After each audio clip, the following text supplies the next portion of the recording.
Hello everybody. Today I want to show you how to build a very fast 1.8 mob farm. Before I show you how to build this monster over there, I first want to talk about what's generally important for a fast mob farm. First of all, it's important that you build a farm big enough to use the full mob cap, and second, the killing speed is also very important. The mob cap in single player is 70, so you have 70 hostile mobs in your world, and the killing speed in most farms that rely on fall damage is dependent on the reaction time and the falling time. So it would be possible to calculate the theoretical rate per hour. It would be the mob cap divided by the killing speed in seconds multiplied by 3600. So if you build, for example, your farm big enough that you use the full mob cap of 70 and it takes on average 10 seconds to kill a mob, you would get theoretically 25,000 mobs killed per hour.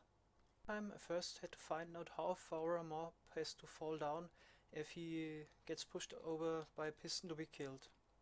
It's 23.5 blocks. If he only falls 23 blocks, he survives. Interestingly, it doesn't matter for the falling time if the mob hits the ground at 23.5 blocks or 24 or even 25. I will spawn two creepers falling on 24 and 25, and you will see they hit the ground at the exact same game tick. I slow down the game a bit so you can see it. So here are the two creepers falling at the same time.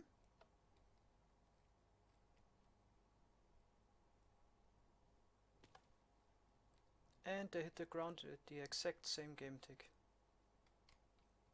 Okay, let's speed the game up again because it kills the frame rates. And the reason for this behavior is the way the game calculates the falling speed. Every tick 0.08 is added to the velocity, and it's divided by 0.98. So for example, distance fallen after 27 ticks would be 23.4 blocks, and after 28 blocks it would be 25.08 blocks.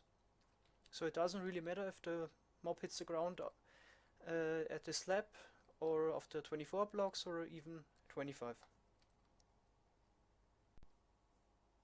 The other thing you could optimize is the reaction time of the contraption that pushes the mobs over.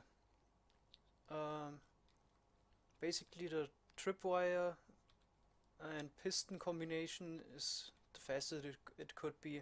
In theory, it would be one game tick faster if you would have a mob spawning on this solid block here and have a piston retracting the block. He would fall down somehow fall down faster. Let me demonstrate this. So as you can see, the left creeper got pushed over first, but the right creeper has already an advantage and he hits the ground one game tick earlier.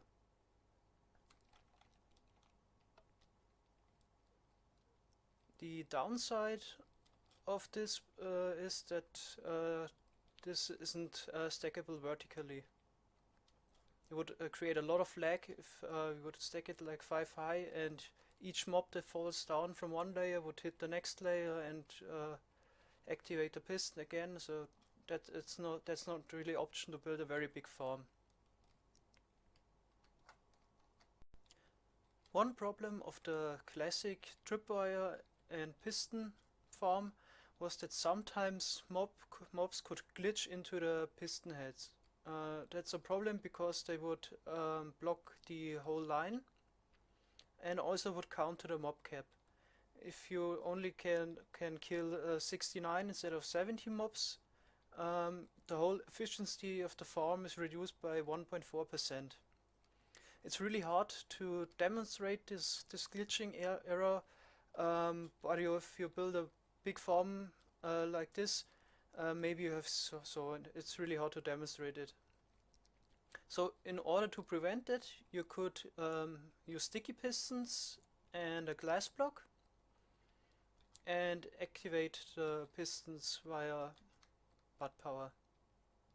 They are updated by the redstone line on the sides.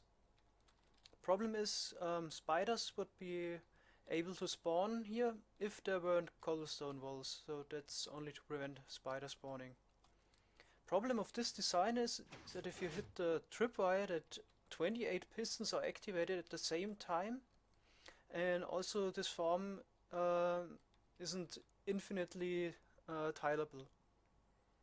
So in order to deal with that problems, I choose this design for my big mob farm.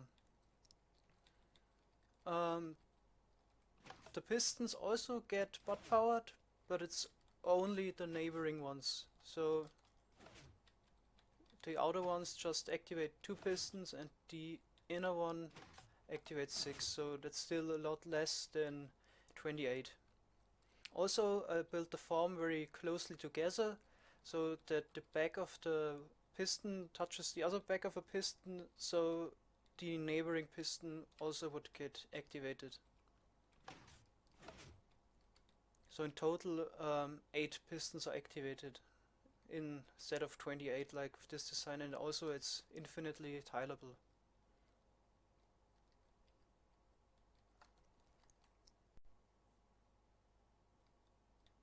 I forgot to add those cobblestone walls here in the example. There's still the problem that some mobs aren't killed after 23.5 blocks fallen. For example, witches, which need about 30 blocks, or all mobs with feather falling or protection armor. In order to deal with that problem, I built this setup here under the spawning floors.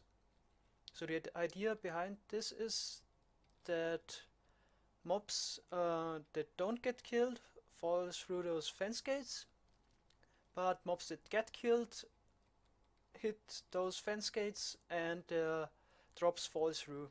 So I just demonstrated. I will spawn a creeper that doesn't get killed. He falls through. And if I spawn a creeper here that gets killed,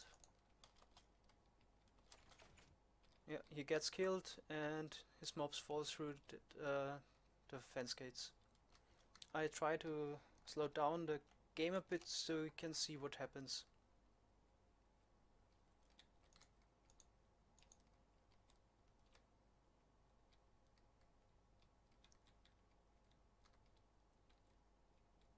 So the creepers hit the ground and then the redstone blocks push their drops to the side of the wall, and after they retract, the drops fall through this slice here.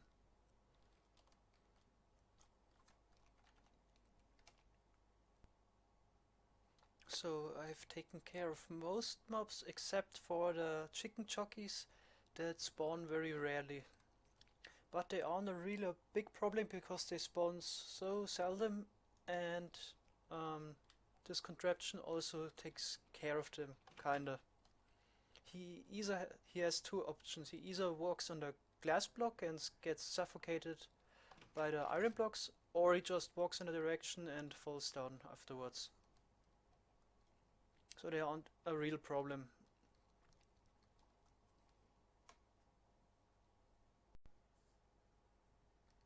Now you might have the question, what am I doing with those mobs that survive the fall? And the answer is nothing. I let them despawn. I've seen other farms that take care of those mobs and kill them with a lava blade or cacti, but I don't think it's sufficient because it takes a longer time to kill them than to just let new mobs spawn. If it would take, for example, 15 seconds for a mob to be killed, he counts to the mob cap for 15 seconds, and my killing speed in this farm is 2 seconds. So in the time it takes me to kill him in 15 seconds, 7 new mobs don't spawn. So that's not efficient. So as you can see, I just have this very long shoot where the items fall through or the mobs fall through and despawn after 128 blocks. Now I want to show you the dimensions of this whole farm. I turned the game into peaceful mode because this farm really hurts my CPU, so the frames should be a little bit better now. There are in total 96 pistons in a row. I stacked the layers up 5 high, and there are in total 26 piston rows. So in total there are 12,500 spawning spaces in this farm, which is about necessary. The higher the killing speed of farm is, the higher the amount of spawning spaces has to be, obviously, to fill the mob cap fast enough. So the total size of this farm would be around 100 times 100 times 15, and the roof is a little bit bigger. Yeah, down there is this killing system, just repeated, and those chutes. Last, I wanted to do a demonstration in the measurement of this farm. Unfortunately, my PC, which is mediocre at best, can't handle recording and calculating this massive farm at once. I measured the rates without recording. I got at normal tick speed, which is 20, about 105,000 items per hour. Unfortunately, I can't show the rates on a video. You just have to take my word on it, or you could check for yourself. I will provide a weld download, but I can't show it on a video. I hope you enjoyed the video anyway. Goodbye.